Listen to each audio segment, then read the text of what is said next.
Ninja.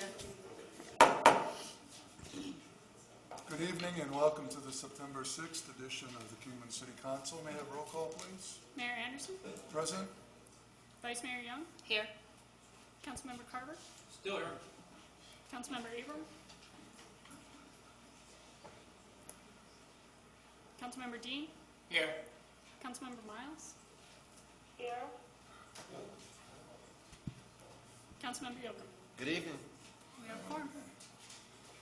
This evening we will have the invocation given by Drew Patterson of the Family Bible Church and then the Pledge of Allegiance.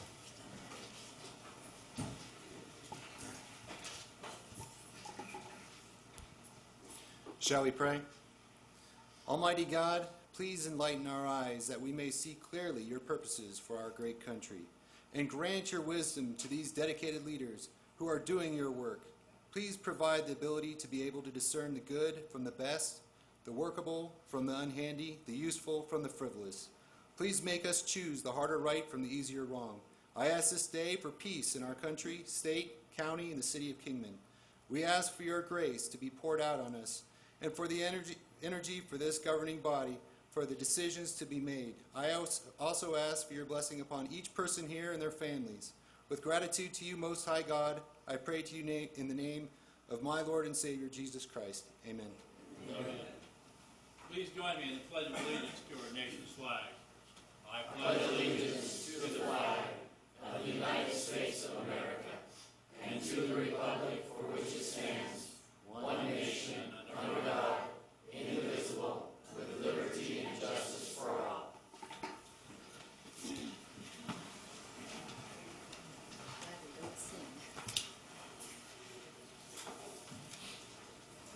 Okay, the first item on the agenda is approval of 2 sets of minutes.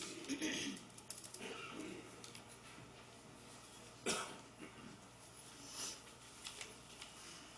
we'll address 1A, the work session minutes of August 2nd. Has the council had a chance to review them? And if so, do we have a motion? I move we accept the minutes as presented. Second. Any discussion? Call for vote.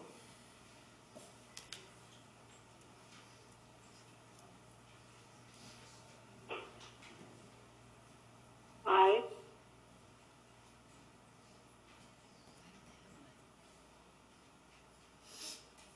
It's your call. If you would like to do verbal voting tonight to make it easier on Councilmember Miles. Oh, okay. Mine ain't coming up anyway. Let's say none of them are coming Nope. up. Ain't coming up.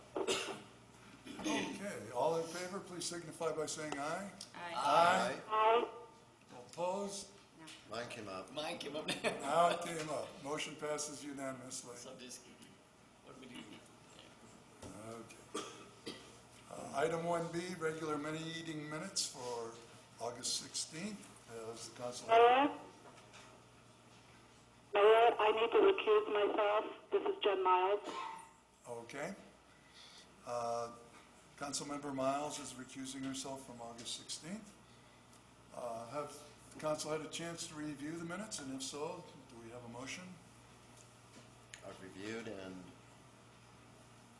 I move that we accept the minutes as presented for the regular meeting of August 16th. Second. I have a motion and a second. Any discussion? All in favor, please signify by saying aye. Aye. Aye. All opposed? Motion passes unanimously. Item 2, call to the public. Those wishing to address the council should fill out request forms in advance. Action taken as a result of public comments will be limited to directing staff to study the matter or rescheduling the matter for consideration and decision at a later time. Comments from the public will be restricted to items not on the agenda, with the exception of those on the consent agenda. There will be no comments allowed that advertise for a particular person or group, and comments should be limited to no longer than 3 minutes. Okay, Gary Rucker.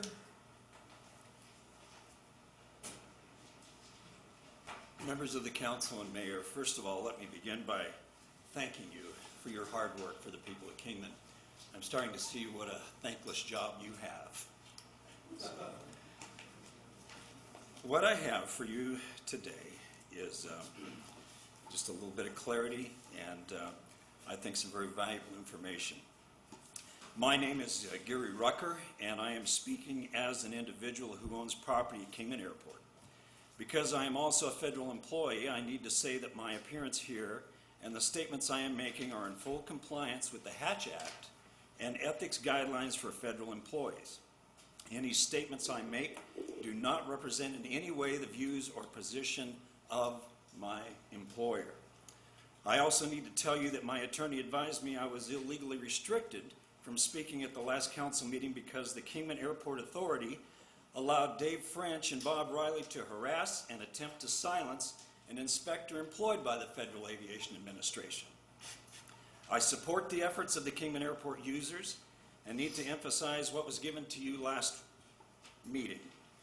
Those petitions were signed by people representing over 50 businesses, several hundred employees, and vested stakeholders. They also include 4 current and active Kingman Airport Authority committee members, 4 former directors of the board, and 1 recent past president of the board of directors of the Kingman Airport Authority. So please do not ask again, have you worked with the authority to resolve your problems? These petition signers are the airport authority, the authority on the truth about how the airport is not being managed or developed properly, and the abuses of Mr. French and Mr. Riley. The petitioners hired independent legal counsel to examine evidence supporting their claims. This is a very short list of findings. And these findings, I know this one will get to the airport authority, and if you'll take one and pass the rest of them down. Very briefly, I'd like for you to look at those things. The independent counsel helped us prepare these items. This attorney strongly advised be addressed. The items concerning the contract will be taken up with the new council in a few months. But 2 items the attorney has strongly asked to be addressed as soon as possible are item 3 at the bottom of the first sheet, which talks about, let me find it,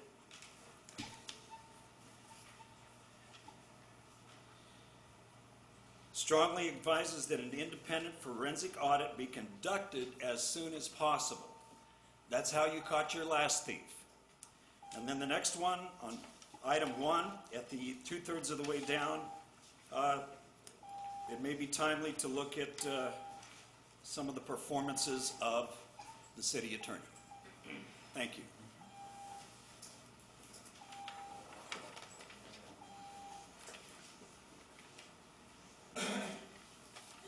Travis Lingenfelter?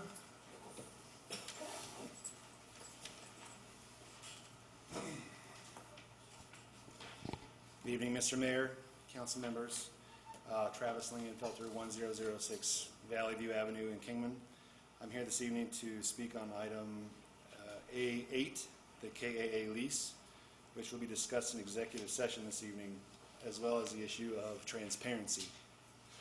I believe 2 months ago, this mayor and council entered into executive session to discuss whether or not to hire outside counsel to examine the KAA lease, and voted 5-2 not to do so at that time.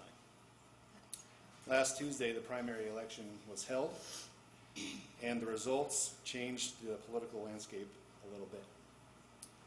That very same week, a few people recognized Mayor Anderson and also Bob Riley from KAA at Calico's holding a long meeting. It's a small town, and I assume because I was just elected during the primary, they called me. I was actually in Iceland at the time. So now, subsequently, the Kingman Airport Authority lease is back on the City Council agenda again tonight to be discussed in executive session. And unlike last time, no one knows what the issue to be discussed concerning the lease is.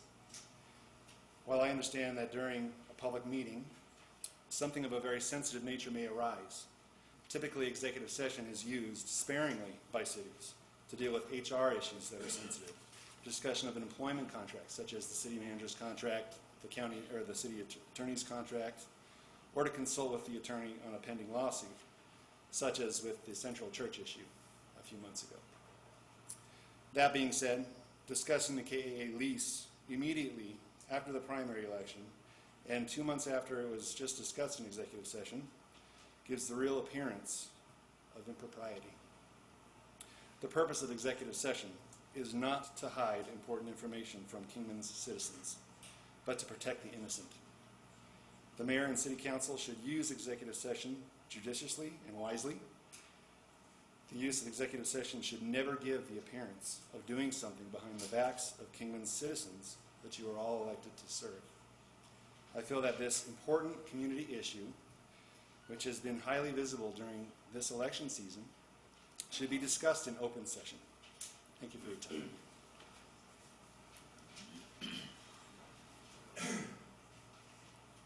Is there anyone else who wishes to address the council and call to the public?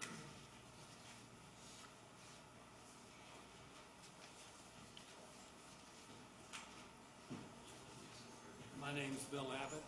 I live at 1603 West Jordan Ranch Road in Kingman. Bill, I think pull the mic down, please. I think Travis covered the basic things that have been a concern of many people to me. Several people in the public feel there's lots of things going on between Kingman Airport and happening at Kingman Airport that is not being transparent presented.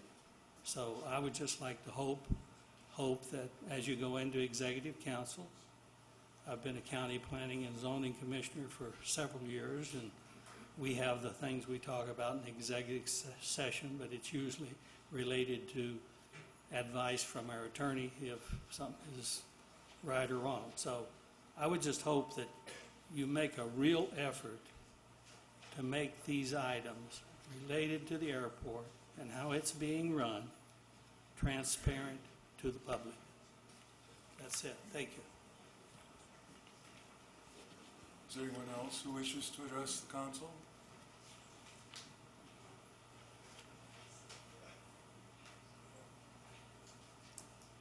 Okay. Item 3, consent agenda. All matters. Mayor? Hello? Jen. Hello? I would like to, maybe I'm preempting your question, but could we pull item K and L off of the consent agenda, please? Okay.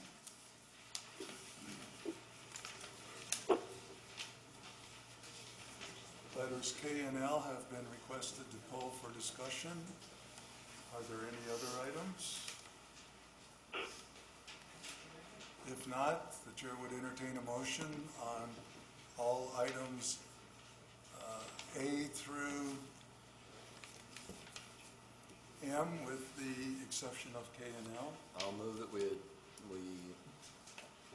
adopt items 3A through J and 3M. I have a motion. Consent agenda. Do we have a second? I'll second. We have a motion and a second. Any discussion? All in favor, please signify by saying aye. Aye. Aye. All opposed? Motion passes unanimously. Item 3K. This is Jen Miles, and I asked this to be removed because it regards giving travel cards to what I'm presuming are members of the staff to use in their travel. And as I read it at the guidelines, it seemed to me that we don't have any constraint on the limits or regarding the per diems. And maybe we have those in other guidelines, but I didn't see them in these. And I don't know if we're paying per diem or if it really is just based on receipts. And that was really a question for the city manager. And also, I didn't see any constraints regarding payment for alcohol. And again, that may exist. I just didn't see it in these guidelines and policies. I believe that we need those kind of constraints on these cards. And in fact, I'm familiar, my most recent experience is using travel cards based on just using it for the hotel, and then per diems with advances for those who might need advance cash in order to cover the projected cost. So I'd like a little feedback regarding whether this is based on a per diem, whether there are any limits on expenditures for these travel cards. Councilmember. Go ahead. Councilmember Miles, this is Tina Moline. And as far as per diem is concerned, we do issue per diem for any travelers that are authorized to conduct city business in advance. But there are times that city staff are required to travel maybe just for the day, so that's why we're issuing these in replacement for fuel cards. And there are also sometimes where unexpected travel where we don't have the advance notice in order to cut them a per diem check. So then they travel, and those times the costs come out of the staff member's pocket. And like I stated, that is sometimes a financial hardship. As far as the rates are concerned, we don't have the rates in the travel card policy, but in our travel policy, we do state that, I believe we state, I do need to verify that, but I know that the expenses that we reimburse need to be similar to what the per diem rates are.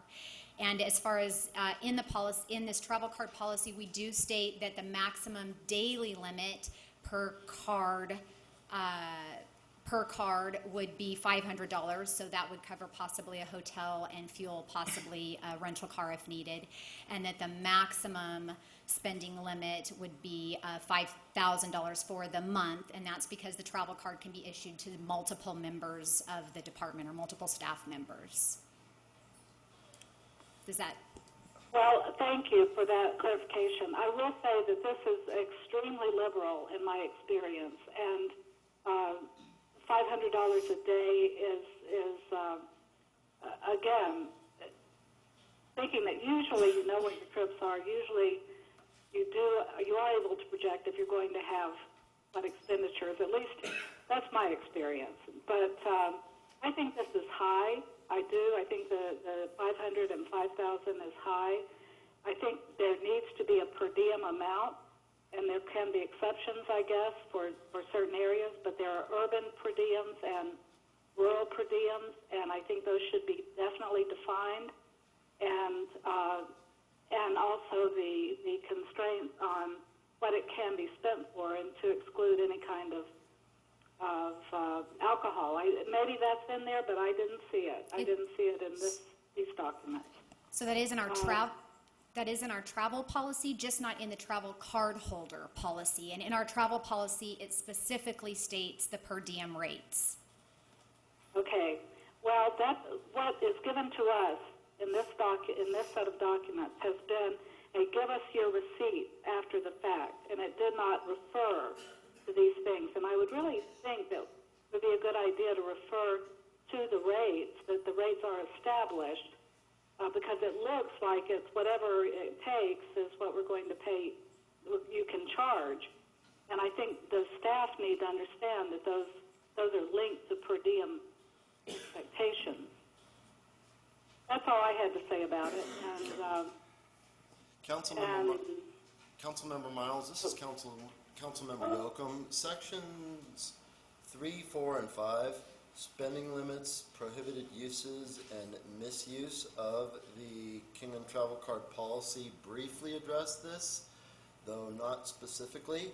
They could be read very briefly, but they're vague, and perhaps the card policy should be sent back to staff with some revisions and some tightening or some ceilings, some specific limits put into place. Thank you. I agree with that. I think that would be a good idea. And I would recommend, I guess I would move that item K be sent staff for tightening some of these items and bring it back with the tightening regarding the expenditures.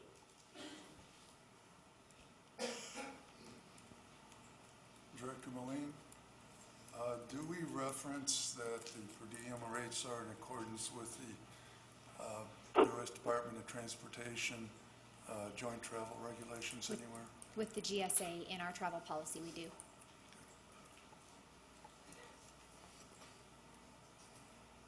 I have a question. How often does it occur that they would need to travel where you don't have enough time to give them a per diem check? I would say day trips, especially for the police department, probably often, but overnight trips, not so often. Most of the time we know in advance.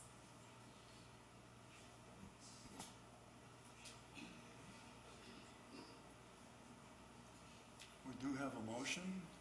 I presented I will make that an official motion that we send this back to staff with revisions to include more tightening of the language, specific uses, and dollar amounts. Second. I got a motion and a second. Any further discussion? Vice Mayor? No. All in favor, please signify by saying aye. Aye. Aye. All opposed? Motion passes unanimously. Item 3L, resolution to adopt Kingman Area Regional Transit Title VI Implementation Plan. Good evening. Good evening, Mr. Mayor, members of the council.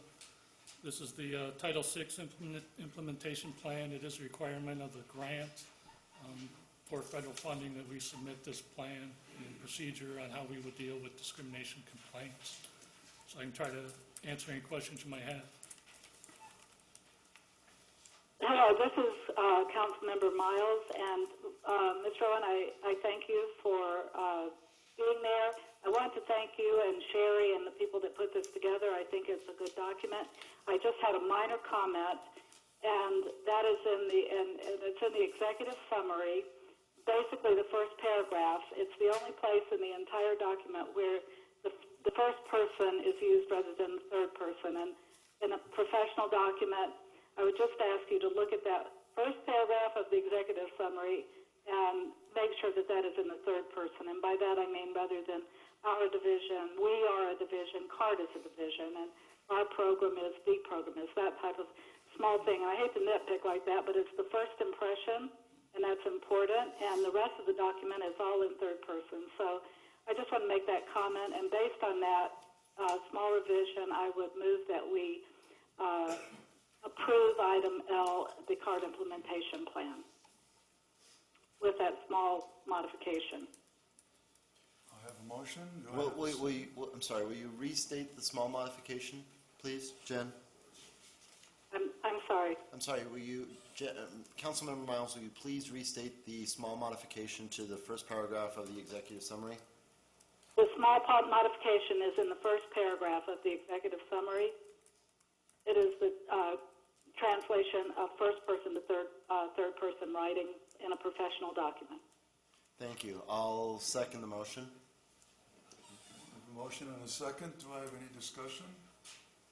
Seeing none, all in favor, please signify by saying aye. Aye. Aye. Opposed? Motion passes unanimously. We have no old business, new business. 5 Alpha, consideration of resolution 5034, approving a preliminary plat for Southern Vista 5, track 6048. Good evening, Mr. Jeffson. Good evening, Mr. Mayor, members of the council, members of the public.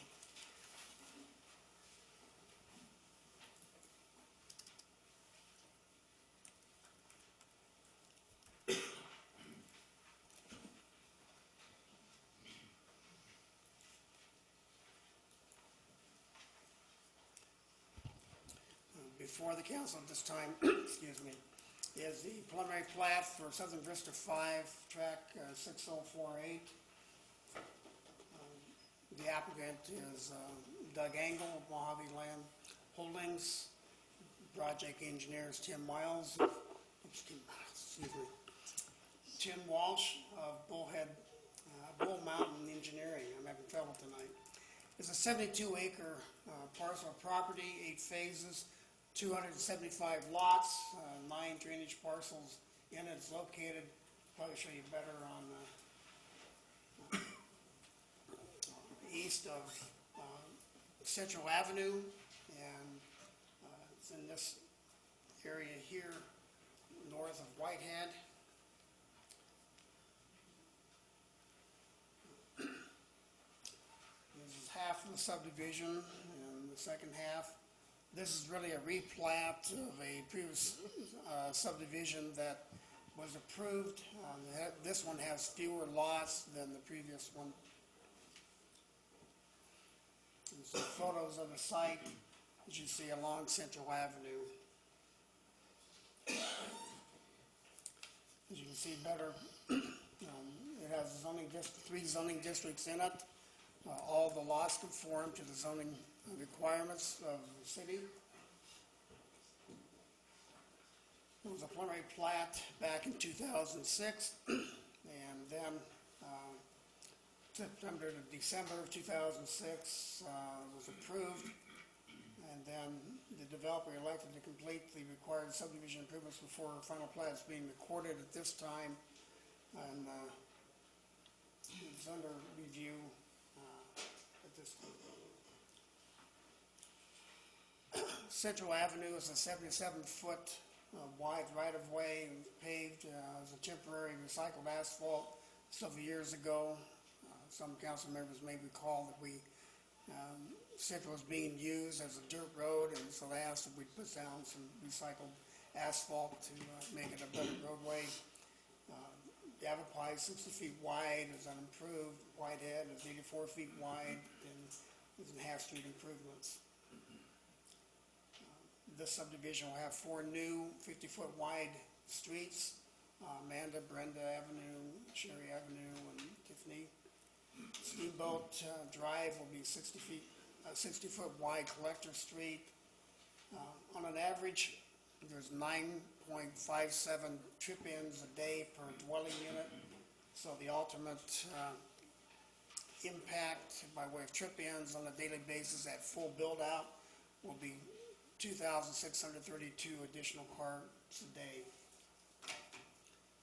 It's expected the majority of the traffic will be channeled along Southern and Wallapai Mountain Road, Central on Wallapai and Yavapai Drive.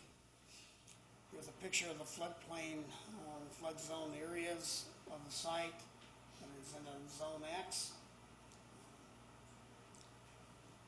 The entire subdivision will be served by city water and city sewer.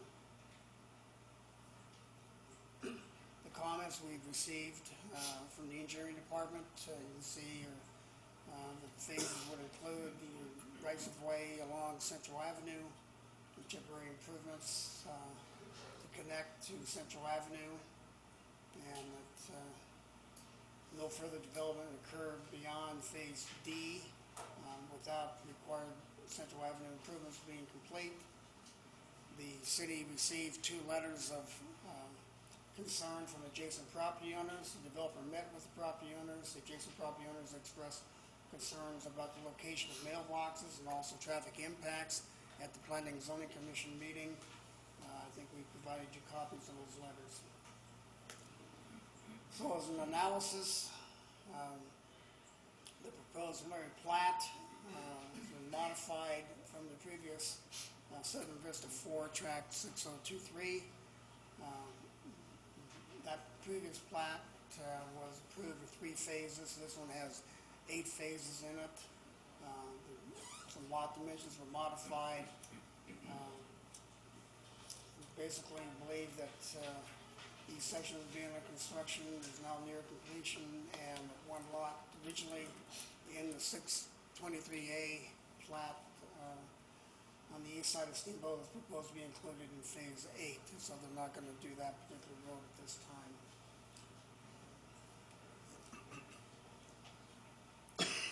They're all proposed to be fully developed streets, and that the streets will be developed and constructed in multiple phases. Whitehead Avenue, Whitehead or half-street improvements from North Central to Yavapai will be completed for phase G, Half street improvements on the north side of Whitehead will be completed in Phase H. North Central will be improved by the city with temporary recycled asphalt. Temporary resurfacing will be entirely replaced as adjoining property is being developed and street improvements are completed. So it will be done in multiple phases. The Planning and Zoning Commission met on August 9th of this year, and based on standards of review, the findings of fact, the conclusions contained in the Planning and Zoning Commission report, the Commission recommends that the preliminary plat be approved with the above stated phases. I'd be happy to try to answer any questions the council may have.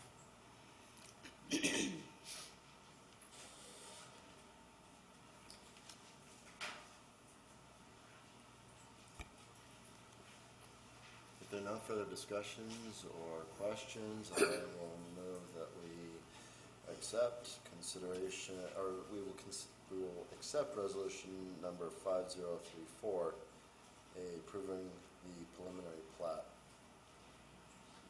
I have a motion. Do I have a second? I'll second that. I have a motion and a second. Any further discussion? All in favor, please signify by saying aye. Aye. Aye. All opposed? Motion passes unanimously. Thank you, Mr. Jeffson. Item 5, Bravo, consideration of resolution number 5035, a street deferral for H&H Development, 1816 Dawes Street, case SD 16-0003.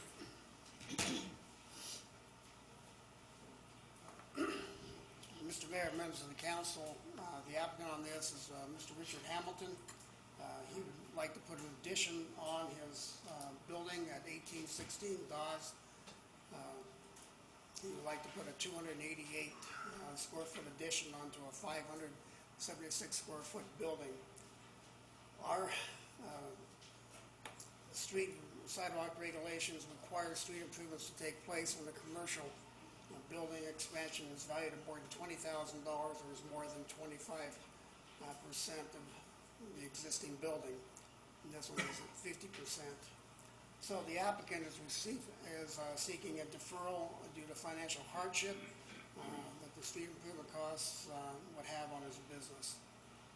The Traffic Safety Committee met on the 18th of August and recommended denial of this request. They felt that the lack of deferral by the applicant would be a violation of the allowing to continue to violate our parking regulations and our zoning ordinance by allowing traffic to back into the street, and that the adjoining properties have curbs that go to it, and they didn't find that the options the council has from street deferral existed. I've got some photographs of the property to allow the council to review. This is the property looking to the, here's the H&H property here. This is on Dawes. This is Ash Fork, the location. This is Lincoln Ash Fork, looking south is what I would call it. Some would say southwest. This is the applicant's property is here. You see there's curbing to that point. This is looking from Kingman Avenue on Dawes. H&H property is located here, curbing there.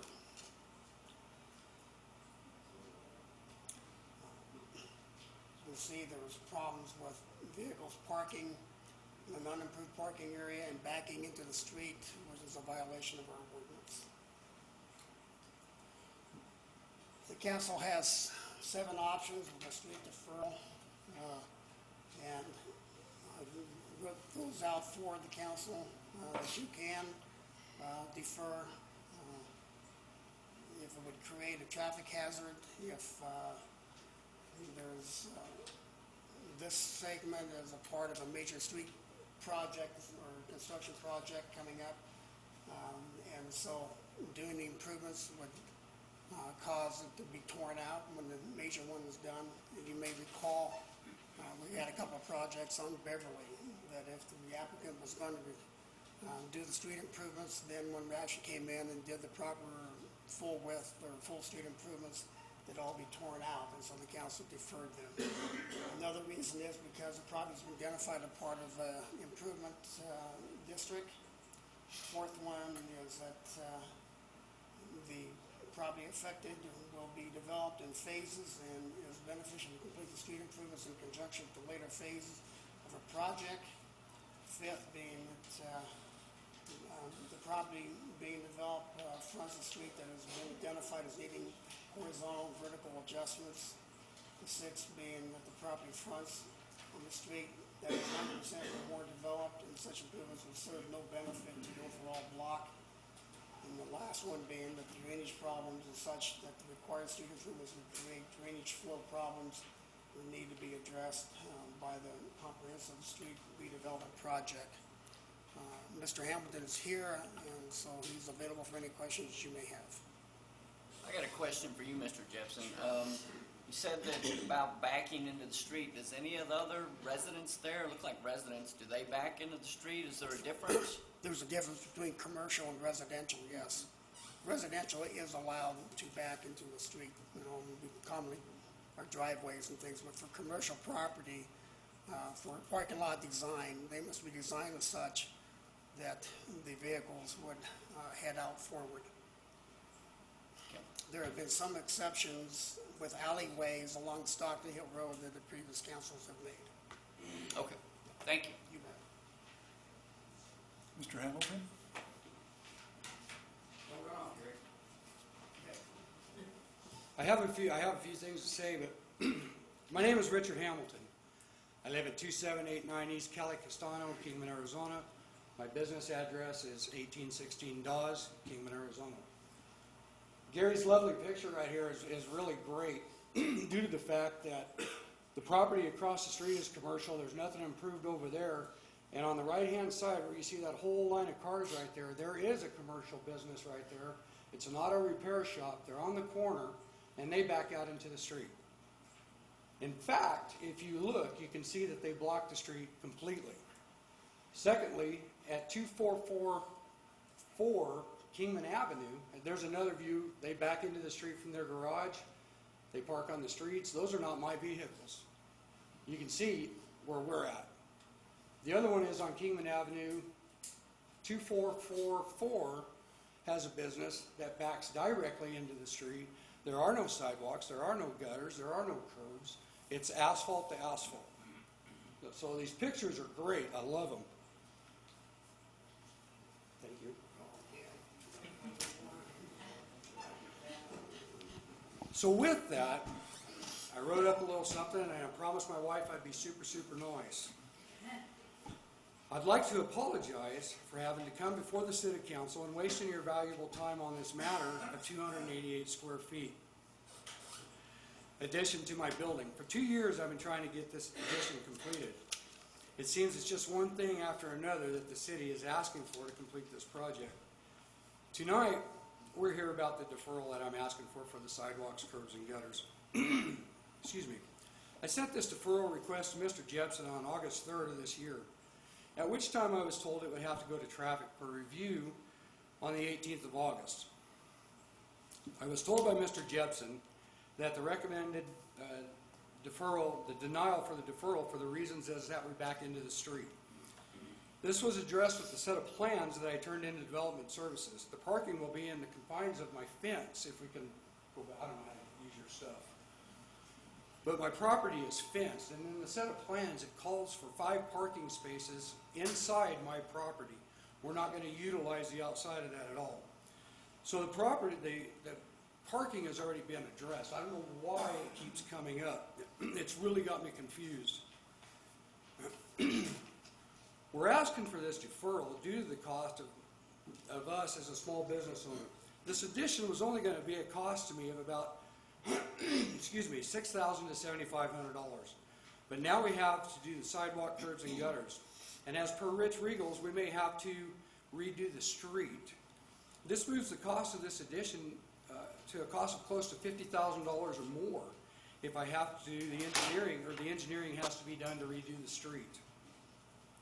This area is already established. The city has no plans to put in sidewalks in this area, and therefore it doesn't make good sense for them to be put on this one particular lot. I promised the council that I would love to make these improvements to my office and make it look even better than what it does right now, because it looked way worse before I got a hold of it. But at this point, the cost is too great with the things that the city is asking for, as per the city.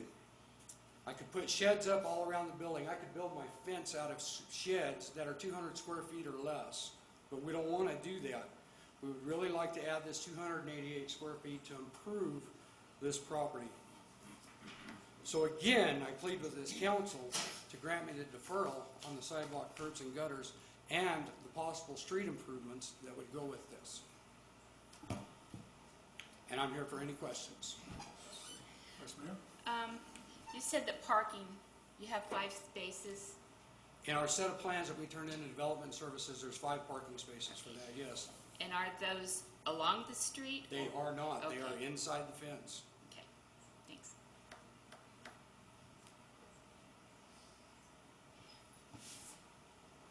Any additional questions for Mr. I have, Hamilton? not of Mr. Hamilton, I have one of the Chief DeVries. If council were to deny, as per staff recommendation, this ordinance, and for whatever reason it would choose to do so, what might the police department do as far as enforcement of commercial vehicles parked on this right-of-way and inappropriately parked up on existing, as is depicted in that very picture there, up on the sidewalk itself?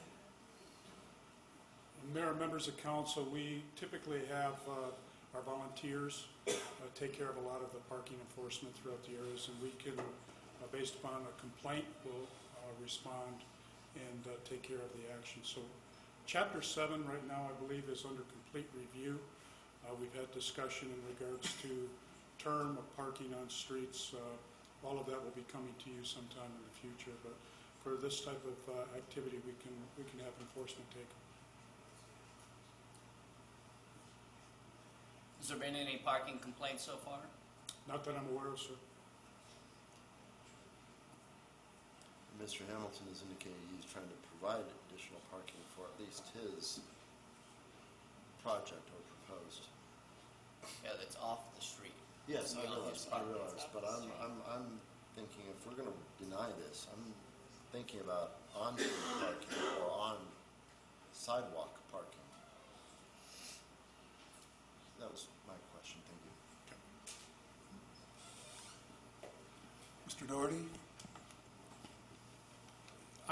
At the request of Mr. Hamilton, I did go out there and look at this, and I argued on behalf of Mr. Hamilton at the Traffic Safety Committee, because I also do not see the need. As you can see by this picture, there is no other sidewalk on this side of the street. Whether you want to require curb and gutter, that's a different story, but I also would argue that I don't see where it's on a property owner to put in a street. If there needs to be street improvements, that is an improved street, so that, to me, falls on the city, not the property owner. And the other thing is, this is not a building for customers to come in and out. Right down the street, there is a veterinary office who has customers pulling in there and backing out into the traffic. And, you know, I'm not saying we should go after them because they're already existing, but that's customers constantly coming in and out. This does not have that situation. I'd just like to point that out to the council. I too have visited the property, not only this last week, but what, about 6 months ago, something like that? And I do realize that he is making significant improvements to the property. I do agree with Mr. Doherty on his responsibility is not the street, it's not the curb and gutter. I think we're perhaps being too harsh. And, we're trying to attract and maintain business, and this does not send a good signal in my mind. I love it when businesses expand. I really do. And he has already said that he's accommodating the 5 spaces off the street. My issue would be safety along the street, but he is not going to have that, right? Okay. I don't see any reason not to. Councilmember Miles, that was a yes from Mr. Hamilton. Yes. Did you ask me if I had questions? I have questions about Resolution 5035 because we were asked if we were going to give this deferral to consider this resolution, and what does this accomplish?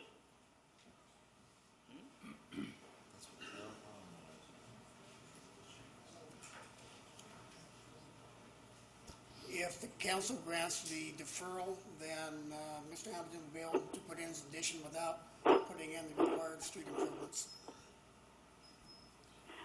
Mr. Jepson, I'm sorry, you're breaking up a lot Excuse over me. the phone. Could you please restate that? If the council approves the resolution and grants the street deferral, Mr. Hamilton will be allowed to put in his addition without putting in street improvements.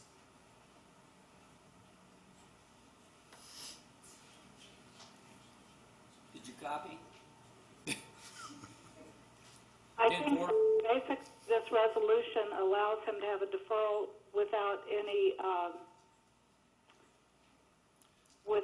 consequence. But I thought that with this resolution gives us the option to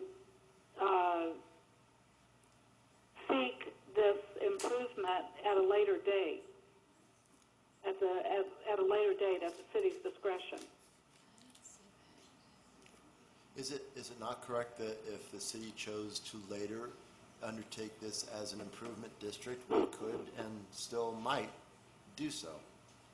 Put in the necessary curb and sidewalks, but levy the property owners as part of that improvement district the cost of doing so?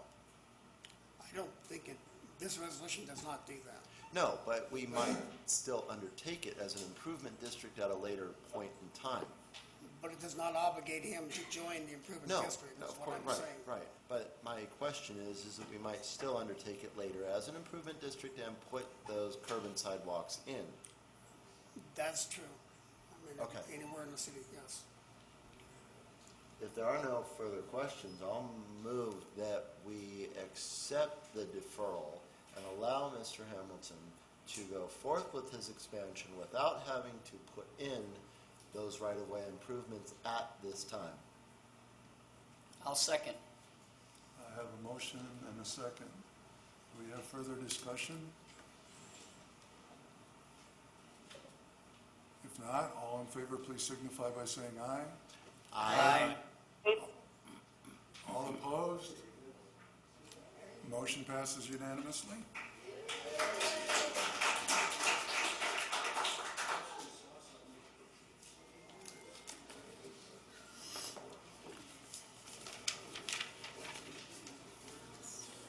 Item 5C, Historic Preservation Commission. Mr. Mayor, this was just in response to that last council meeting where they had some concern about not being able to meet as often as they'd like. In the city code, it did say they should meet it 4 times a year. So what we did is just change the language that allows them to meet as needed or directed by council. I like that. Makes sense. Thank you for that call. That was going to be my first, Mr. Cooper, that was going to be my first question. So, as needed will permit them to meet monthly as opposed to stipulate that they have to meet monthly if so desired. Correct. But as they wish to meet. Correct. Right. Mayor Anderson, as liaison to this commission, I know that they feel the need right now to meet monthly for some of the issues they're addressing. And so I think this gives them the full ability to do that, and I would move that we adopt ordinance 1818. I will second that. I have a motion and a second. And I do think that several of our commissions are getting very involved, and that as they get forward into their mission and requirements, that they should have some options, and I think this is a good step. Wholeheartedly agree. Any further discussion? All in favor, please signify by saying aye. Aye. Aye. Aye. All opposed? Motion passes unanimously.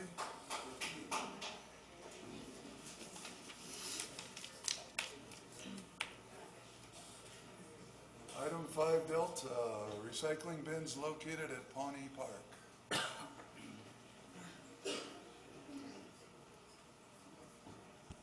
Do you want to take the citizens' comments first, or?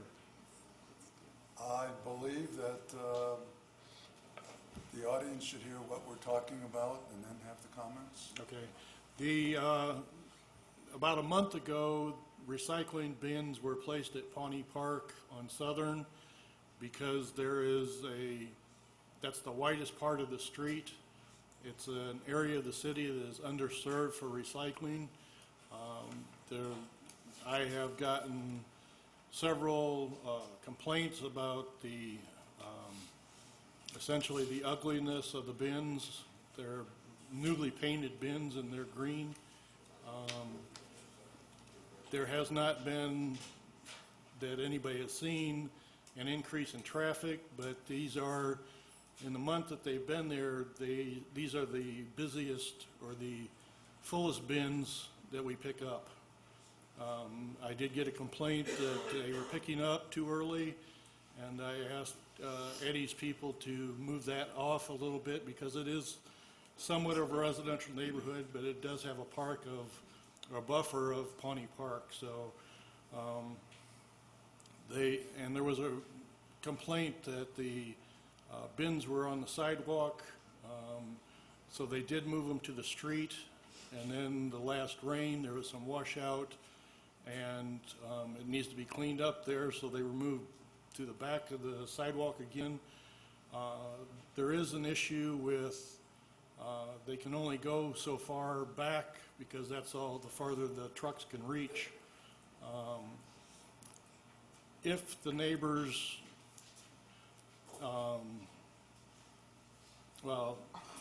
the street department has said, we can put up three-sided bins to block the view. We can paint them earth color so that they blend in better with the desert scenery. But I believe the whole objective is the neighbors who signed the petition just don't want it there. I would point out that there's around 800 homes in Rancho Santa Fe and Wallapai Foothills, and I have heard the other side also that they appreciate the bins being put there so they didn't have to drive across town to deposit their recycling. You said there was a petition attached. I never did see one. Was there one? Did I miss it, or? There should have been one attached with 62 signatures on it. Yeah, it wasn't on where I could get it anyway. And they have accidentally not included the attachment, but I did. So it's not on there? No. It was 62 signatures? Yes. But you're talking the other homes that's on out southern, the 800 homes you're talking about. That's the ones that utilize those bins, so is what you're saying. It would be right? Rancho Santa Fe and Wallapai Foothills, so both neighborhoods. And obviously, you just approved more to go in with the Angle Homes tonight, so. But that's the only area that the city owns property that we can put recycling bins on. I agree, the ideal place would be commercial property, but there is none out there at this time. Kingman Crossing gets developed, there perhaps would be, and we could move them then.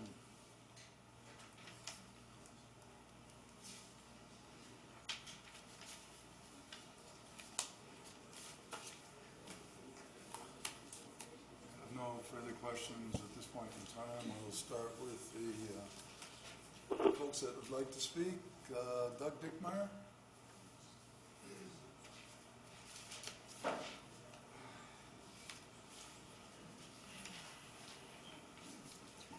Good evening, Mayor and Council.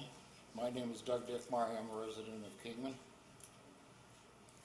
I was pleased when the city listened to the residents and removed the trash dumpsters from the residential neighborhood at Southern and Adams. But to my disbelief, the city placed 11 dumpsters up the road to another residential neighborhood. I cannot believe the city did this, realizing they would, or not realizing they would get the same response from placing trash dumpsters in this residential neighborhood. 11 or 12 commercial type dumpsters have been placed directly in front of Pawnee Neighborhood Park. Surrounded by rural residential homes, some of these larger, well-maintained homes are sitting on 1-acre lots and have an unrestricted view of the trash dumpsters from either their front yard or from the rear of their homes when spending time in the backyard or sitting on their back porches. All they can see is these dumpsters, 7 days a week. This is not a good look. For the city staff to say the complaints from residents are unjustified is arrogant and disrespectful. I would like to know the names of the staff that believe these residents' concerns are unjustified. All council members should visit the site to understand the concerns of these residents surrounding these trash dumpsters. Although I believe this is a good location for recycling, it should not cause detriment to surrounding residents. I believe there are only a couple options at this point. Remove the trash dumpsters until suitable location is found. Work with surrounding residents to find a suitable solution. One solution may be, which the city manager already recognized, building a cement pad surrounded by a 5 to 6 foot brown or tan colored block wall on 3 sides, which would hide the trash dumpsters from the view, south, east, and west. If agreed upon, the city and residents and approved by the council, trash dumpsters should be removed until contained structure is completed. I believe no decision should be made until all council members have had a chance to visit the site, and residents and city manager have a chance to discuss solutions, maybe one-on-one or a limited town hall to discuss recycling in the southeastern part of town. I personally would prefer a town hall. I also would like to suggest the dumpsters be removed and this item be tabled until residents and city manager have a meeting or a town hall, and the mayor and new council are sworn in. This would be a chance to have meetings and get a construction cost of the containment structure. Together we find a solution and common ground beneficial to all. Thank you very much. Mr. Dickmeyer? I know you had mentioned as one of the options of finding another location. And I realize that this is a fair distance from where you live. Where would you suggest the city look to try to ameliorate the problems but still be able to provide a location where a lot of this recyclable could be deposited rather than filling up trash cans or having to drive across town? Well, I answer one question. It is a considerable distance from my house, but I also drive that road at least once or twice a day. Also, I speak up for residents in the community because if this happened in my community on my end, I'd want them speaking up for me. That's why I think there ought to be meetings or town halls to let residents discuss this. Mr. Doherty said that there was no commercial locations to put these. At Southern and Eastern, there's a commercial shopping center right there. with a vacant lot alongside of it. Also, there could be room could be made at the back end of the fire station number 4 by the school. It could be put out of the way because, you know, during school hours the noise is fine. And at the fire station, you know, it could be watched by the fire department. I think it just needs to have a town hall to discuss some of these situations. I think that another good location, speaking of the town, the city owns a piece of property across from the fire station on Andy Devine. That'd be a great location on the back side of that to put the dumpsters, put a 6-foot fence in front of it. You couldn't see it from Andy Devine, Route 66, and it'd be a great location. It's on the way to the fairgrounds. People use that road all the time. But unless we have these discussions, we'll never know. I mean, I haven't driven all over the city to look for spots. I'm sure there's commercial spots in Wallapai. But you have to understand this is a residential neighborhood. Now, if you could build this containment wall that blocks the view of these dumpsters and all they see is a light tan colored wall, I don't know if the residents would have a problem. But I come here to support them because I believe that all citizens should be supported. Now, I realize you participated in a lot of discussions, and that was why I asked the question, because I knew you had some ideas, and I was looking for them. Well, true. I sat out there the other day, took some pictures. Unfortunately, I forgot them. And I talked to some people. There was one gentleman emptying trash out of the back, or, excuse me, recyclables out of the back of the truck. I asked him what he thought about the dumpsters being here. He said they're really convenient. I really like being able to recycle here, but I don't think they belong here.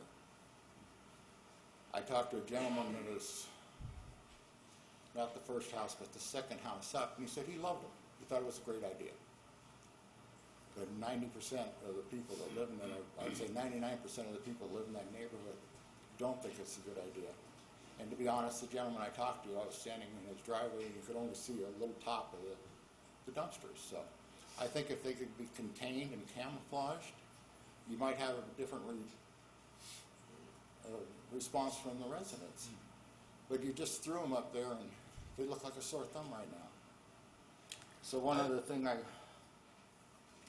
have a question of staff, and without Mr. Tapia here, I guess the most appropriate person to direct this question towards would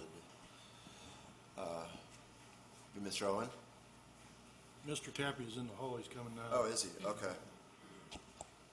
Real quick, I don't know if I mentioned it, Thank you. but I would also suggest that these dumpsters be removed and this item be tabled, just not taken off, be tabled, until residents and the city manager have meetings or a town hall. I think I did mention this. And that the mayor and new council are sworn in. So it's something that should be addressed. I don't think we should just plop these in their neighborhood without Thank you. discussion.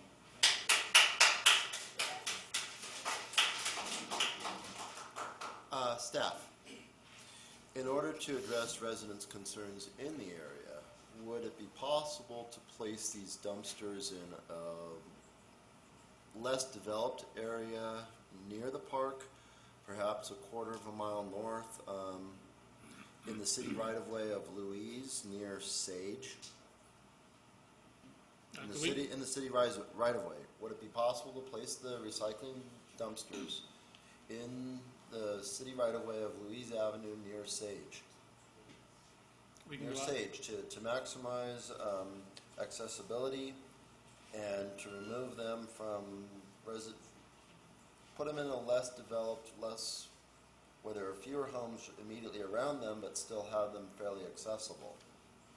Yes, sir, we could go look at some other locations. And without them being marked as the typical recycling bins are, with their navy blue color and the white triangular recycle symbol. We do the green color for whatever reason. Perhaps line them up as we do along the side of Louise near Sage and put signs, recycle, or put your recyclables in these dumpsters here. One sign. We can look at other locations. I mean, they are painted green now, our recycled bins. We do have to work with where our trucks can get to. where people can get to. But we can look at other locations if that's council's direction. Mayor? We're here. Go ahead, Oh, Councilman. okay. Thank you. This is Jen Miles, and I went to those bins today, and I looked in every single bin, and I want to commend all the people who are really putting all this recyclable material correctly in each one of those bins. I was on a brown glass, white glass, green glass. It's just great, and I want us to look at the positive of what people are doing, because there are people in that area that are just truly dedicated to this process. But at the same time, I've heard the complaints, and I am aware that people are unhappy. So with them in their direct neighborhood, and so with that, recycling is not a mandate. It is at this point, it's kind of an opportunity, and it's a privilege to have them near you, I think. But it's not if they are an eyesore to you, or if they are, feeling like they are not intrusive. So I think we should move them now. Because I don't know that you can really create a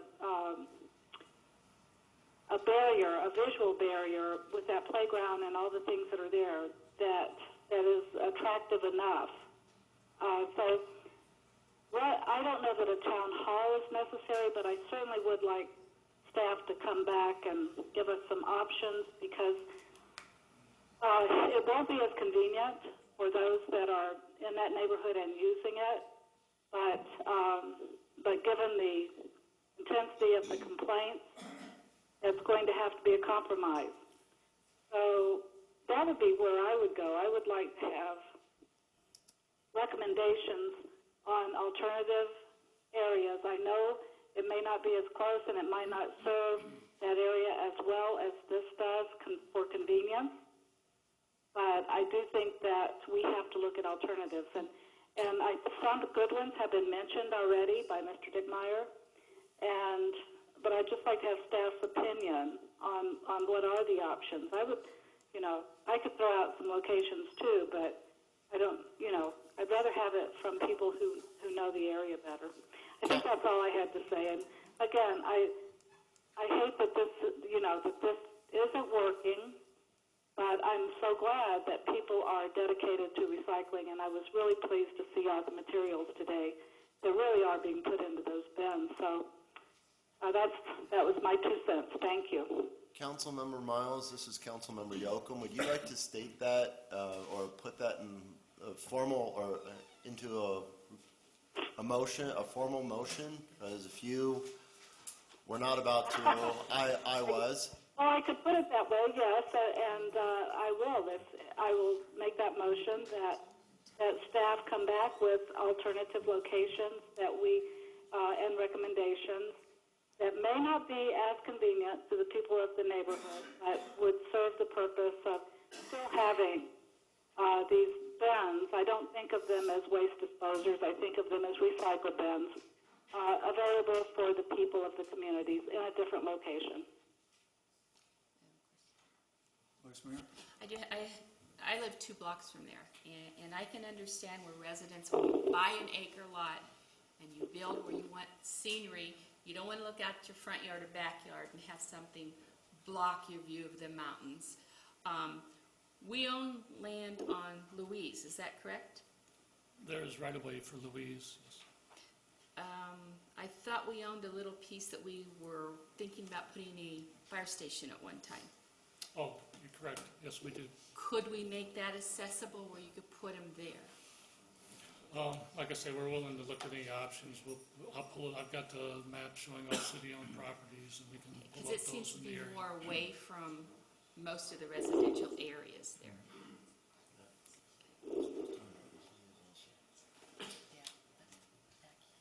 Okay, I do have a motion, and I would like... I will second. Okay, I've got a second. I would like to give the opportunity to the remaining people who have asked to speak. And in your comments, if you would consider the discussion that's gone on and the motion that's on the floor, I think that would be very helpful for us. And we'll start with Cherie Corson. My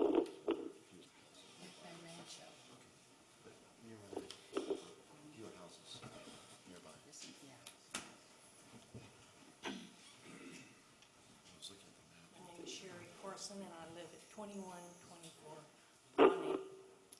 And I want to thank you for considering our feelings, because we really do feel like they don't belong in a neighborhood like that. And one thing I saw, someone had put out a huge piece of plastic. It looked like it was part of a car. It didn't fit in the dumpster, and they just left it in the road. And that road is very busy, and I think that's a real dangerous thing. Okay? Thank you very much for your consideration. Thank you. Katie Plant.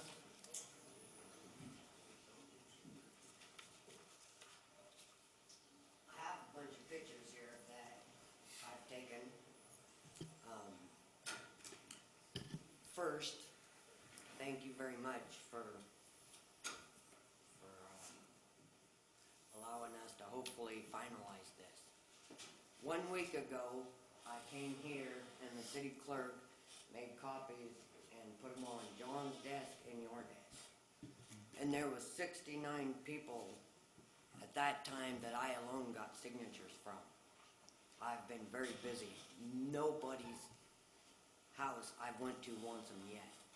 And there's a lot of people that haven't been home when I went there.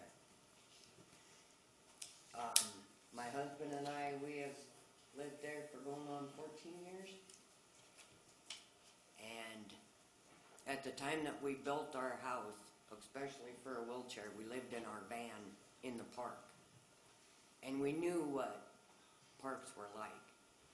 So we fought to get that park not to be put in, but not enough people fought.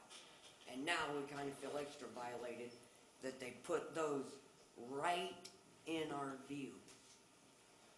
My husband's been paralyzed for going on 40 years, and he said the only thing that he would like is a nice view, you know, because he has to stay home all the time. So, a lot of the other people said what I was going to. I was thinking about BLM land. What about that? Over there.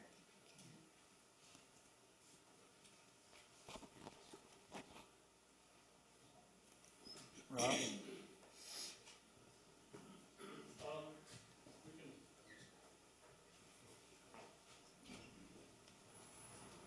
We can check on that, but the acquisition or permitting of a use of BLM property is pretty rare and specific. I think they have a program if you're developing park space, and they declared it as excess or declared it for future disposal. But as far as just using it for something like that, I'll definitely check into it. If you would, please. Thank you. And there are a lot of other businesses like Dollar General. There's Kentucky Fried Chicken out in nowhere. They probably love the business. Or looks like they always need the business. But on the issue of people putting all the trash in the trash bins, it's because it's on their way to Bashes. It's on their way to the end of Louise. It's on their way everywhere. That's why there's so many people pulling in there. I'm down doing yard work all the time. Bam, bam, I hear all the time. It's like, it's terrible. You can even hear it in our house at times. There's no rubber cushion in those bins. And I notice a lot of extra flies and garbage. And I was talking with Bob. I don't know his last name. He has a locksmith business. And he lives in Rancho, and he was putting big bags of stuff in there. And I went up and asked him. He said, I would much rather the dumpsters be somewhere else, but being how they're right here, I'll dump, my stuff in them. So that's the reason they're getting filled up. And I think Greg was going to speak also.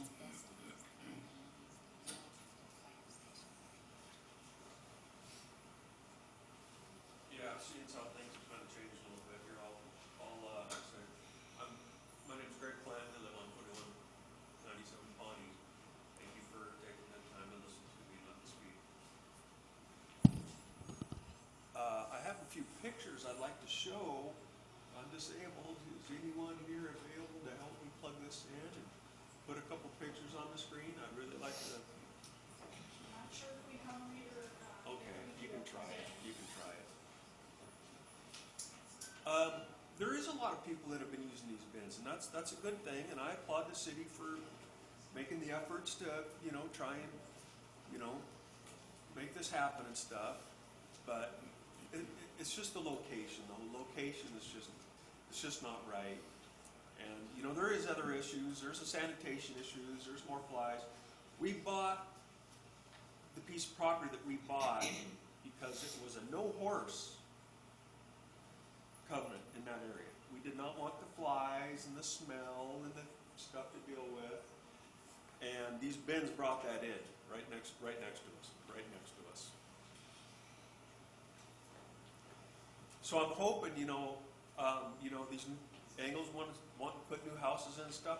I really think down southern a little further would be nice if there's any place that, Unfortunately, our computer will not replace this. Okay.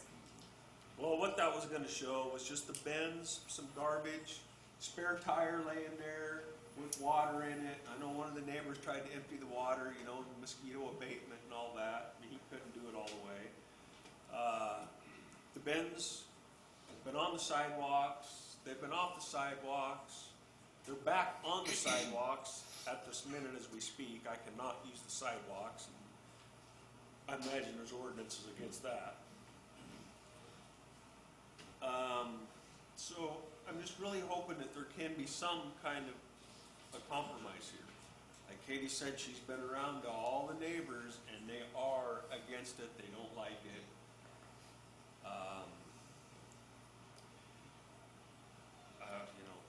I just really hope that the council and the city can do the right thing, look into this, and get her done. Thank you for your time.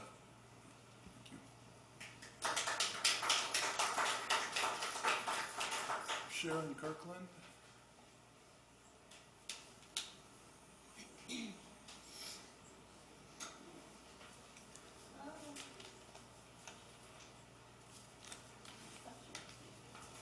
My husband Bill and I have lived at 2195 Pawnee for 20 years. And we wake up one morning and there's 11 lime green dumpsters in our line of sight. It was a bit of a shock. But I don't know why you would put them at a park that was used by the children, and there was that old tire there, and people are there till what, 11 o'clock at night? And I just am really glad that you guys are going to reconsider moving them to somewhere else. It's not that we don't like to recycle, but we've been going to bashes, and that's been fine. So, you have to go to the grocery store, so there's the nearest store. So, anyway, appreciate what you're doing. Thank you very much. Okay?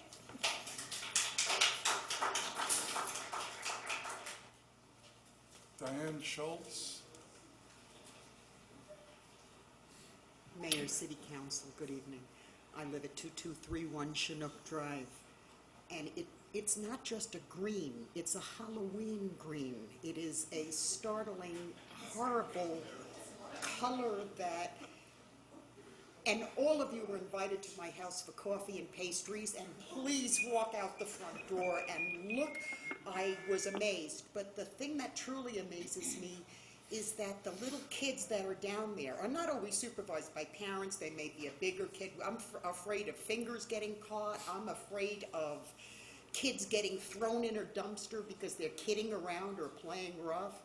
So those were my concerns, and I can't tell you how grateful I am that you are reconsidering this and going by our spiritual advisor today, doing the hard right, and I appreciate it very much. Thank you very much.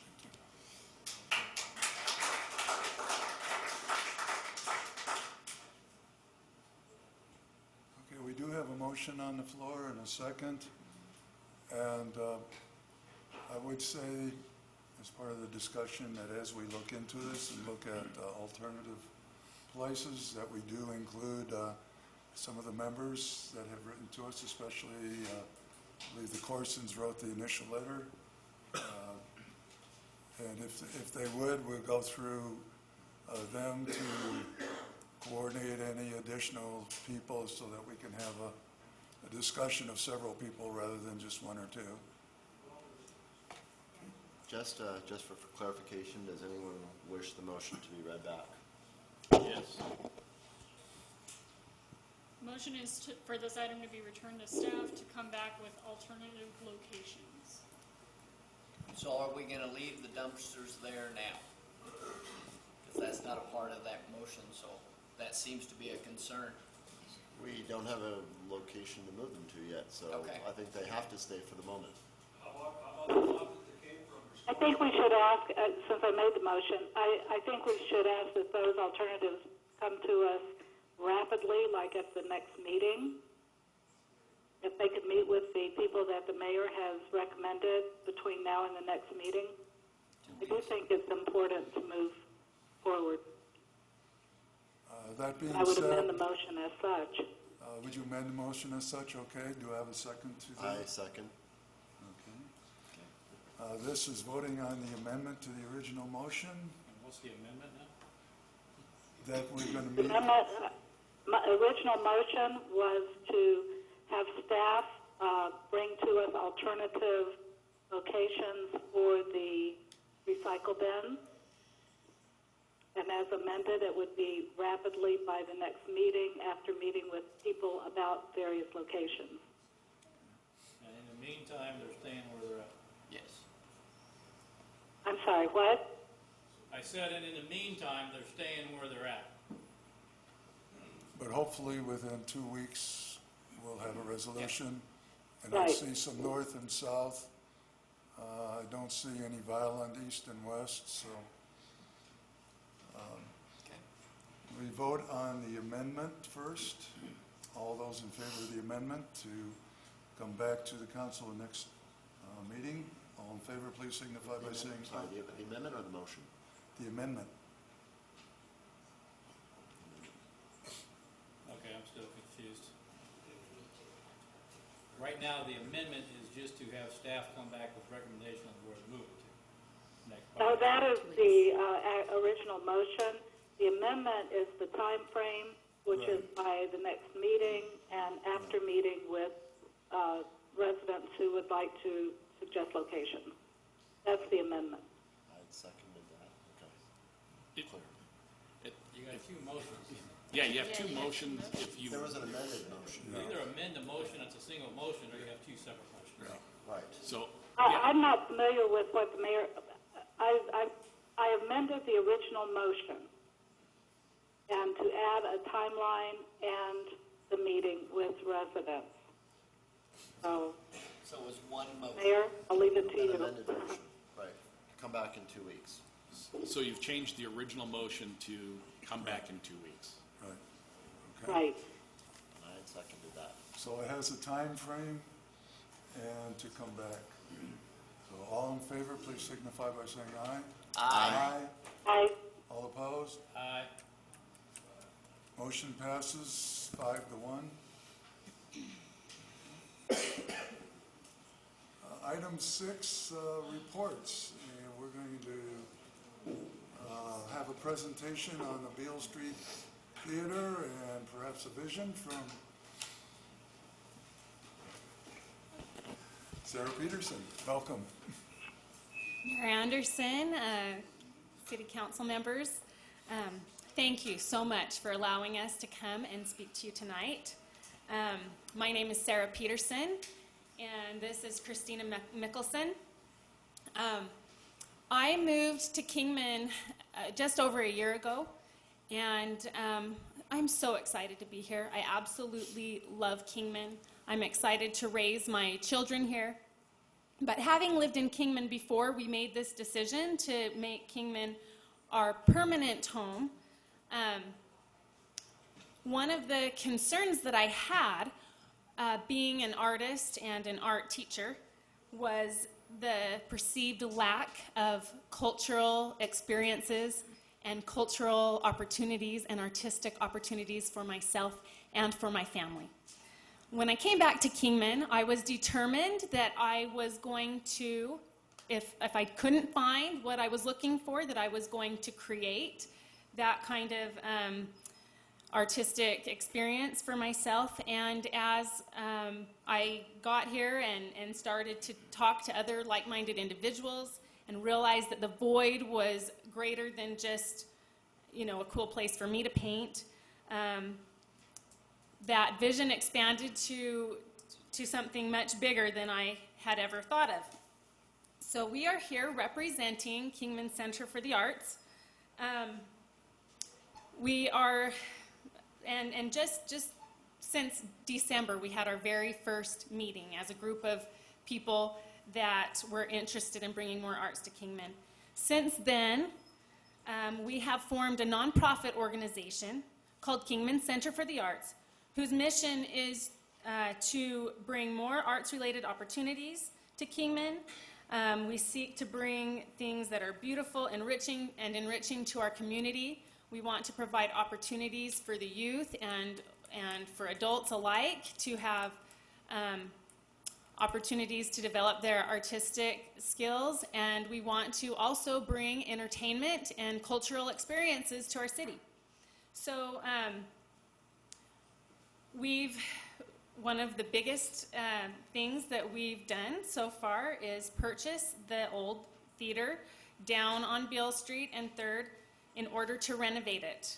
And I'm going to turn some time over to Christina Mickelson, who is our the executive director of the nonprofit organization, and she's just going to outline some of the things that we are doing, what we hope to accomplish, and what we've done so far. So I'm going to turn it over to her. Thank you.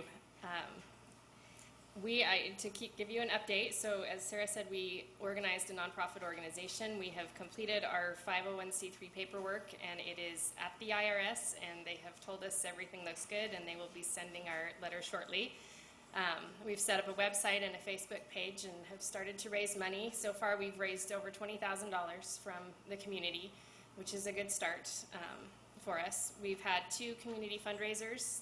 I've seen some of you there. That were very successful. There's a lot of desire for this to happen, and a lot of not in just coming to see performances, but performing in them as well. The theater itself, we hope our vision for that is to have a performing arts venue, as Sarah said. We want to have live theater performances.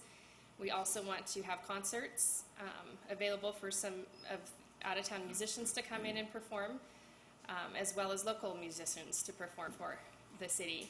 We also will be purchasing a digital cinema equipment to have classic cinema. There's a great desire to have that as part of the city entertainment. We also will have the theater available as a recital hall for performances for classical music. We have several amazingly talented musicians in town that we would love to see perform. And then also there is a desire to have the theater open for business rentals as well, which is a possibility. The schedule right now on the theater, we need to have a materials test done. We need to get a lease agreement signed as a nonprofit organization, and once that is finalized, which should be next week, we can go ahead and start on getting the materials test done, and then we will have a building assessment done. We are working with architect Jackie Huntoon, which some of you are familiar with her, and she has been excellent to jump in and get us going, and will oversee a lot of this. Once the building assessment is done, we will set a renovation schedule and be able to hire a contractor to come in and start the renovations. see. That sums up very quickly what, what we've done so far. I will turn the time back over to Sarah to give you a little bit more information on other projects. So we're excited. We're already getting programs started. We're creating community theater opportunities. We're having productions. There's a huge need. We're looking for a home. The original vision is to have a center where we can have classes, studio space, rehearsal rooms, practice rooms that can accommodate the community theater, community orchestra, community choir, private lessons, art classes, things like that. There's a huge void for that in Kingman right now and a need for that. We are going to work hard and continue to create opportunities and do what we can with what we have as we grow and get more support. We can start applying for grants as soon as we have our official approval from the IRS. And I just want to give a plug for the arts. The arts are so important to our culture, to our community. So much has been said recently about revitalizing Kingman, about an economic development plan, about bringing stores and retail shops and restaurants to Kingman. I implore you to consider the arts in all of those plans. The arts are so important. If you look at Kingman compared to some of the other cities that we're comparing ourselves to, like Flagstaff or Williams, the difference in Kingman and Flagstaff and Williams and Prescott is the arts. We need more art. We need more culture for our community. And we look forward to your cooperation and support in our endeavor. Thank you very much.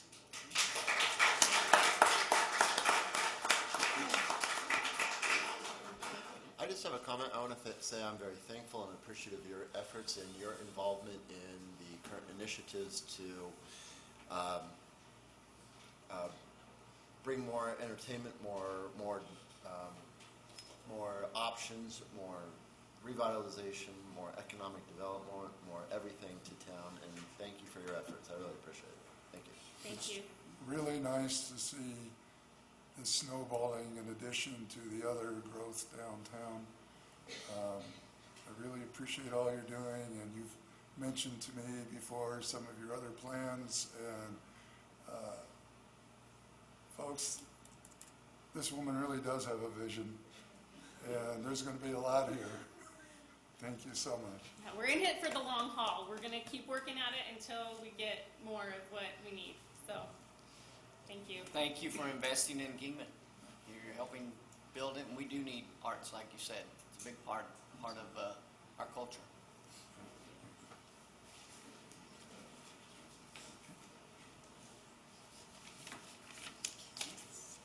The Veteran Court update. And here comes the judge. Well, good evening. It's a pleasure to be here with y'all, and it's not 11 o'clock at night. It's no. That was 12:45 the last time I was here on the Veterans Court issue.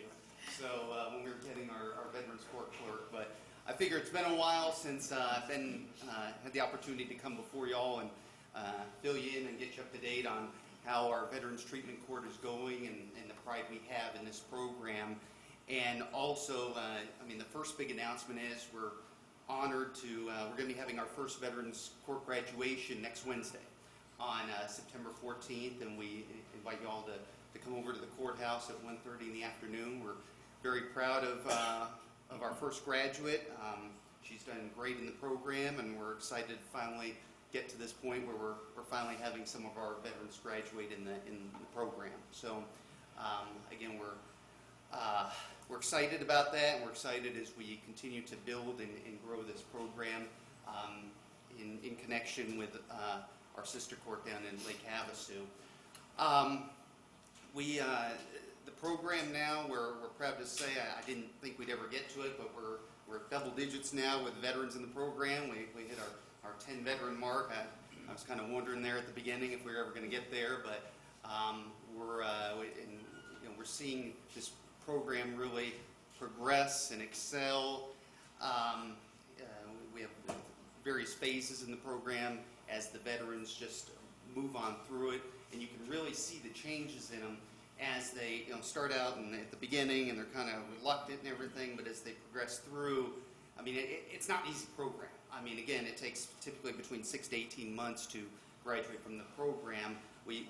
Again, there's no cookie cutter veteran. That's the first lesson I learned in running this program. We tailor the program for each individual veteran and the unique needs that they have, and hopefully they're in a lot better place when they complete and graduate this program than when they first started. And so we're really proud of where we're at, and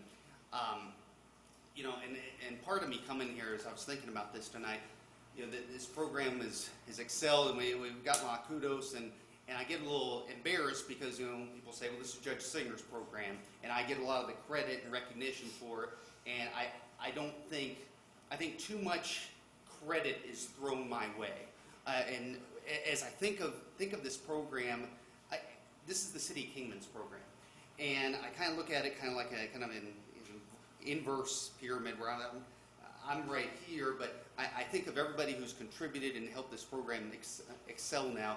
We're right at almost exactly 9 months to the day when we started this on December the 9th of last year, and it's just been amazing how it's grown in the community, has become involved with this. My staff, I referenced my Veterans Court clerk, has done a great job in helping sort of be the glue to get things going, and as well as the rest of the staff over the courthouse. But I think of all the others who have really helped this program thrive, and I just wanted to recognize them and thank them and thank this community. I mean, I think of not only my staff, I think of, again, even before I became your judge last June, I know having a Veterans Treatment Court was important to the city council, to the mayor, to the city manager, and so, when I came into this position last June, I knew that was a priority. So even before I came on board, you all had pushed for this and everything, and I was just able to take the reins and go with it. So again, I thank you all for your support with this. I think of my fellow department heads, who a lot of them are here. They've been instrumental in really being a part of this. I think of like Mike Mearsman out there with the events that we have for the veterans. I think of Tina Moline, who's helped out with the finance. Of course, Chief DeVries, Rusty Cooper, the assistant police chief, is one of the team members. And sometimes you think, well, what's the police department's view going to be on this? Are they going to be supportive, or kind of like, I don't know. They have been so supportive in seeing that the help that these veterans need in this program. I think part of it because so they don't have to rearrest them again and again and again, and so that way we're helping them get the assistance they need so that they don't have to do that. And they've been great in their support. Carl Cooper, we've designated his guys, the two prosecutors, Lee Hawking and Daniel Noble. They've done a phenomenal job as the gatekeepers, and of course it's under Carl's guidance and everything. They've done a tremendous job in helping us push this program. And so I'm just so grateful to them. And again, I just want to emphasize again how this is Kingman's program. We have veterans groups, the Jerry Ambrose Veterans Council. We have a new vet center out in Golden Valley who helps out. We have non-veterans groups. We have Cornerstone Mission who helps out. We have Mojave Community College. It's amazing how all these different organizations have come together to help out and to be a part of this. Another aspect that we just started with the Veterans Treatment Court is our mentor program, where we have veterans here in the Kingman community who volunteer their time. We put them through some pretty difficult training and background checks and everything like that to become mentors. And so many veterans have come forward to serve as mentors for our participants in the program. And we've just seen with the statistics just say with these specialty programs that if you can have a mentor, it's like their battle buddy, their ally, who's standing up there when they come up and see me when we're having the court proceedings. It's incredible, and they have this friend, ally, battle buddy, whatever you want to say, mentor who's right there with them to help them through the process. And I'm just so grateful to the Kingman community for all the veterans who have come forward to be a part of our new mentor program. And again, This is Kingman's program. Again, everybody says, well, Judge Singer does this and that, and I'm proud to lead it, but I hope everybody takes pride in where we're going with this thing, because we really are making a difference in these veterans' lives. I brought with me a kind of an example here. One thing, again, as the veterans go through this program, they go through different phases, 1, 2, 3, and then graduation, again, our first one being here in September. As they go through the phases, they get these dog tags that we had specially made. I'd like to say I came up with this idea. No, just like a lot of things in courts, we stole the idea from other courts or whatever. Since then, other courts have stole the idea from us and actually, steal is a strong word. Borrowed. We all borrowed these ideas or whatever for these veterans courts. But we give out these dog tags as they go through the program, and it has a keyword on it along with Kingman's Veterans Treatment Court. When they start out, we give them this one that says courage when they're in phase 1, because we think it's courageous for them to come to this program. It's easy. A lot of people just come to court and these are just misdemeanors, plea and go home. These veterans have elected to be in this program. Again, they can be up to 18 months. And it's difficult with all the substance abuse testing, and they're having to go to counseling, and we have our thumb on them, and if they mess up, there's sanctions, but there's also rewards. And I think the ones who are further on along the program, they see the light and they just see what a change there is in their lives, because not only are we helping them with the counseling, the substance abuse, but so many have PTSD issues and issues with employment or housing or education or transportation, or help getting their ratings up with the VA. Whatever the issues are, we are able to help them, and we're just grateful for all the local community providers and agencies who have come forward and helped this program succeed. And again, the emphasis with these dog tags, I just want to make a point of them. As you go to phase 2, it says courage. Phase 3, it says honor. And it kind of hit me the other day when I was in court, and I had one of my veterans come before me, and he's wearing his actual dog tag. I give it to him. We have a little presentation when they promote phase to phase, and we hand him the dog tag and everything like that. Of course, I don't know what they do with them after they get done with court. I hope they don't go and throw them in the trash. I hope it means something to them. But one of them come to court, and he's actually wearing it out. And I said, sir, I appreciate you wearing your dog tag or whatever. Well, it's nice for you to bring to court. He says, well, Judge, it's the first time I ever received a medal for being in the military. And, again, every time I tell that story, I've told it to different groups, it chokes me up even now. And so when I think of that, I just want y'all to know what a difference I believe this program is making. And again, please, Judge Singer I get too much credit. It's this community. It's all these great people who have come forward to make this program succeed and thrive. And again, I've been a lawyer for 19 years, probably about 14 of those 19 years I've held some kind of judicial capacity. This is the most meaningful program I've ever been involved with in my legal career. And I just want to thank you all for this opportunity, because I think we're making a difference for these veterans in this community. They are a group that really deserve it. It's a way that Kingman can give back. We have that. We have the mentor program. We have the Veterans Resource Team. People sometimes wonder, well, okay, how can I get involved in this program? Well, the neat thing is, as word has gotten out about this program, veterans have come to us and said, okay, well, we heard you can help us with housing or employment or things like that. And if they're not in the program, I don't want to look at them and say, well, there's nothing I can do for you, but if you'll go out the courthouse doors and go commit a crime, then I can help you out, and I can put you in this program and help you with the needs that you have. So fortunately, we don't have to tell them that. We can help them with the resources that we've been able to have these now connections with that are willing to help out these veterans regardless if they're in my program or not. So it's been great having the community come together, and that's what our Veterans Resource Team is. We meet once a month, and these different communities and organizations, whether they're veteran-oriented or not, come together, network, resource, share what's going on to help out the veterans in the community, regardless if they're in the program or not. So that's been another kind of arm to this thing that we've been able to help facilitate as well. So between that, the mentor program, and the overall just the Veterans Veterans Treatment Corps. You know, on behalf of those involved with the Veterans Treatment Corps, I just want to say thank you to, you know, to the city council, to the mayor, to the city manager, all the departments, everybody who's been influential in helping this program get up and going here, because we're very proud of it. We are making a difference. We are helping these veterans. You can just see it, you know, as they go from phase to phase to phase. And again, if you can't tell how proud I am of this program, I really am. But again, just want to thank Kingman for everything behind this program. So, does anybody have any questions? Just a comment. Yes. You spearheaded it. You helped implement it. I think it's a fantastic thing. I think it's great. Thank you. Awesome. Thank you. Thank you. Thank you. I love your passion about it too. It says a lot. Thank you.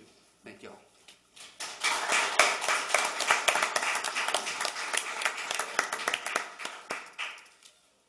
Okay, next is announcements, and we'll start with Mr. Doherty. Thank you, Mayor. I have three. First, I would like to recognize the Parks and Rec Department, Guy Reynolds and Mike Mearsman, along with the Venture Club. If you haven't been over to the splash pad, they had a ribbon cutting last Friday, and all weekend the place was packed. It was hats off to the Venture Club ladies. I didn't think they'd get it done as quickly as they did, but they showed me up, and it's a really great thing. Mike and I were talking at the grand opening that we need to make a few changes to it, but I think the kids really enjoyed it, and please pass on to the Venture Club that we really appreciate what they did. Councilmember Miles and I attended an Eagle Scout project dedication on July 30th at the community garden, and we received a thank you and a certificate of appreciation from the Digit for the help, and it says for donating the Ramada permit and the support of the garden. They were extremely appreciative, and I wanted to bring that to the council. And on September 17th, there will be Chillin' on Beale on the downtown. Invite everyone to come downtown and see the old cars and frequent the restaurants and bars. And at your next meeting, we will have an update because the following, or that Friday and Saturday, we will have the Best of the West on 66. Staff has done a lot of planning, and I think this will be a fantastic event. I'm just sorry I'm going to miss it. That's all I have. Thank you. Councilmember Miles? Yes, Mayor. I want to report that I attended the Historic Preservation Commission meeting on August 23rd, and I'm very encouraged by the progress they're making on several fronts. One is the development of Miners Monument. This will be located on 4th Street near the train depot, and Commissioner Russell is working on that project, and they are creating a time capsule to be placed inside this monument. And if people have ideas on what should be included in that time capsule, they're invited to contact Commissioner Russell. Also, there's a great deal of progress being made on a building landmark program. Several of the commissioners attended a conference, and Commissioner Huntoon has come back and taken a spearheading lead to create an action plan toward a building landmark program. So these are very positive steps, and I wanted to let the council know about those. Thank you. Councilman Dean? No, my commission meeting was canceled, so nothing to report. Councilman Carver? Nothing on this end. Nothing this evening from myself. Well, I attended the grand opening of the splash pad, and I have to say the Venture Club did a fantastic job. I really appreciate the asset that we have now at the park, and they spent a lot of energy, and it was well worth it as far as the kids. It was full of kids that day. I was really surprised. I didn't expect it to be open until the next day, but they did a wonderful job, and I thank them greatly. I'm sorry, I retract. I do want to echo John's and Manager Dowry's and Councilmember Young, or Vice Mayor Young's sentiments regarding the Venture Club's efforts and what an asset they have provided the city with and a form of recreation. They did a great job. I thank them as well. And I do want to remind everybody too that this Saturday is the Clean City, the cleanup, the city cleanup, and it's in conjunction with the United Way and the Clean City Commission. Several of us attended the League of Cities and Towns, and Vice Mayor Young has a plaque to be awarded. We didn't get it on the agenda on time, but I do want the people that don't. She spent 8.5 years on the council, and for those who are lucky to make 8 years, they get a plaque from the league, and we will present it to you 2 weeks from tonight, and we should appreciate all the hard work you do, and I know the league does also. I guess the other thing is I need to be careful of my monthly meeting where we talk about potential clients out at the airport, and with that, move to go to executive session. Second. All in favor? Aye. Aye. Opposed?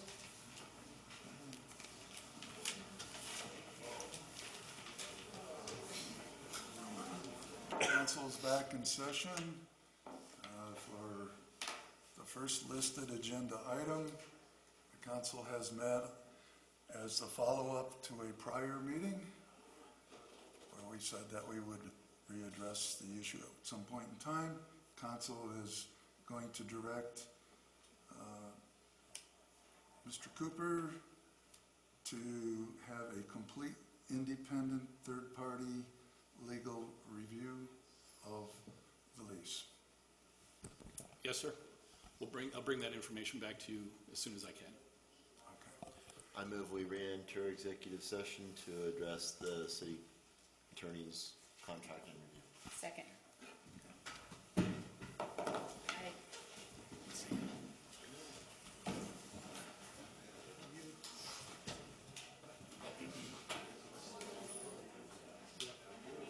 Okay, we're back to, Yeah, Mark Abram is on. And Miles is on. thank you, council members. You're now to address the contract for We need to reconvene regular session. We're now in session.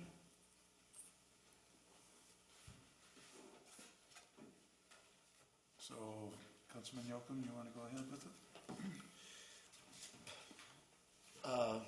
Following council discussion of what we believe collectively to be fair and equitable, a desire to retain Mr. Cooper, a belief of what we think he does for the city and what he will be tasked with having to do over the course of his upcoming contract. I propose that I make a motion that we accept the contract as proposed coming out of executive session a moment ago. Have a motion, do I have a second? Second. Have a motion and a second. Any further discussion? Do we need to state the specifics? You can, or it's going to be drafted up, so you'll have everything in. There was a proposed contract. Right. We will bring it back. No, it'll just be, it's ready to go. All you have to do is just have it signed off, but it's a public record, so. All in favor, please signify by saying aye. Aye. All opposed? Okay. Motion passes. Do I have a motion to adjourn? So moved. Second? Second? Second. Oh, that was your. Oh, I can't second. Yes, I moved second. Second. All in favor, please signify by saying aye. Aye. Aye.